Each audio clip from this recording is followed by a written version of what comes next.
Xbox has a few surprises for us this week, and it's quite shocking to say the least, and I hope you're as excited as I am. I mean, of course, coming from an Xbox fan. Cue the music! No, not that one. This one, yes, perfect. Starting off with the Xbox Series X dropping in price, way before Black Friday and Cyber Monday. Xbox has just put their base Xbox Series X model on sale for $50 off in the United States. Looking through the site in other regions, it appears to be only discounted in the US. How long will that discount stand up for?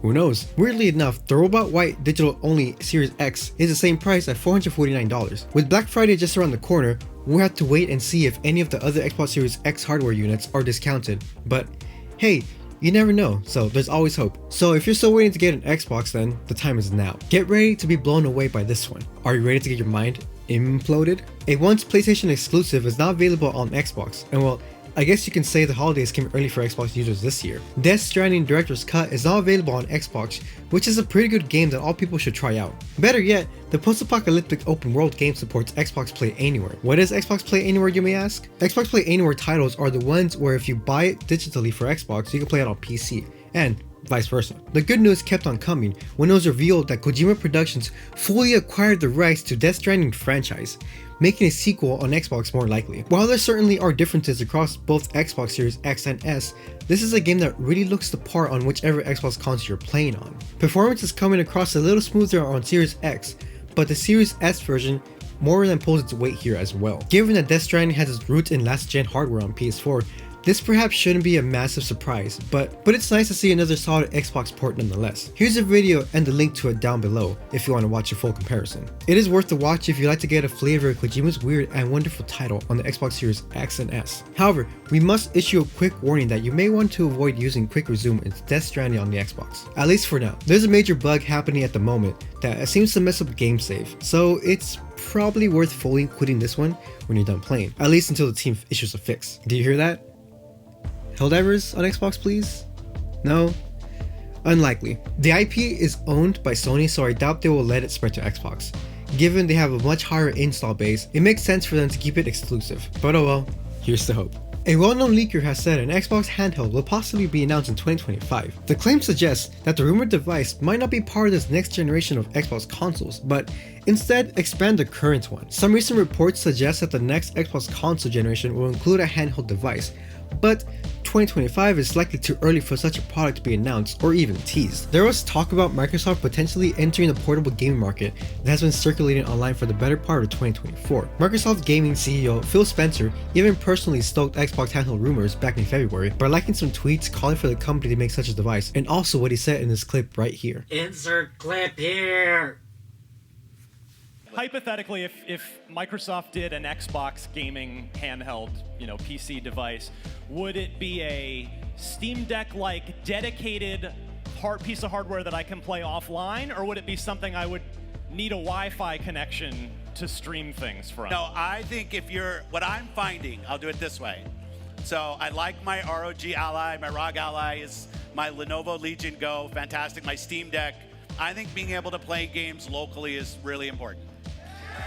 You can read between the lines on that as you will. Microsoft has been perfectly consistent with announcing its past consoles roughly 18 months ahead of their eventually market debuts. If the company were to continue this 2-decade pattern, the handheld device Corden mentioned will theoretically hit the market by the first half of 2027, assuming it's announced at the end of 2025. Do you think an Xbox handheld could compete with other portable gaming options on the market? Sure, we may have the Logitech G Cloud Gaming, but that's cloud gaming and not necessarily an actual gaming handheld like the Legion Go or the ROG Ally. It's a small Android tablet with a controller, and unlike, say, a Switch, it's hard to forget that. Let's just say it's hard to get excited about the Logitech G Cloud, but it's hard to hate it as well. Fundamentally, it's a small Android tablet with a non-removable controller and a custom launcher.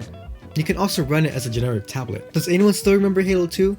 Well, this month is its 20th anniversary. Damn, I am old. One of my all-time favorite games of my childhood, and even now is still my go-to game to hop back on and wreck people. Speaking of games, there are a good handful of games coming out on Xbox this week, like Farm Simulator 25, where you can join the rewarding farm life and live your dream as a farmer. Well, virtually at least. The Rise of Golden Idol is a detective sort of game in which you can uncover the truth behind 15 strange cases of crime, death, and depravity in the 1970s, where you follow a tenacious relic hunter on a quest to unearth a powerful artifact that can reshape the world. apparently. Songs of Conquest is a turn-based strategy game inspired by 90s classics. Lead powerful magicians called welders, and venture to lands unknown. Wage battles against armies that dare oppose you, hunt for powerful artifacts, and expand your territory. Tetris Forever celebrates the original puzzle game that escaped from behind the Iron Curtain onto the world stage and into cultural consciousness. Tetris Forever? Like, what? I thought we were done with Tetris already. All you do is stack puzzles together. Like, sure, it's fun for a little bit, then it gets a little bit boring, but I mean, to each their own, I guess, of course. Food Boy is inspired by the classic Paperboy. Food Boy gets players to deliver pizzas in urban environments in an exciting arcade format. Make perfect deliveries and knock out furious customers to get the highest scores and unlock new cities and challenges. Harmony Chronicles, Chaos Realms Collector's Edition. Join Mona on her quest and experience the ultimate adventure, venturing through portals. Mona will encounter werewolves, mermaids, dragons, and other fantastical beings on her way to face off against an unseen malevolent menace. With stunning visuals, captivating storytelling, humorous dialogues, and challenging puzzles, The Harmony Chronicles promises endless hours of immersive gameplay. Now I'm sure we've heard about this one. Off the Grid. Off the Grid is a battle royale / extraction shooter. Now, this isn't just any shooter, this is the next evolution of cyberpunk warfare, imagined by a visionary director, might say this name wrong, Neil Blomkamp, one of the directors that made District 9, Elysium, and Chappie, which were, in my opinion, one of the best movies out there. So there's quite a handful. I'll just list off the rest of the games coming out. Songs of Silence, Bullet Runner, Doyle's Paradox, Dwarf's Hammers for Hire, Dragon Quest III HD 2D Remake, Heretic's Fork, IREM Collection Volume 2, Little Big Adventure. I mean, that sounds like a dollar store version of Little Big Planet. Does anyone remember that game? Now, that game was super fun. Rage of Dragons, Neo, Smoothcade, Tell Me Your Story, Ved, Check and Slash, Great God Grove, Love's Machine, Liberté, Rabbit, and last but not least, Slam and Roll.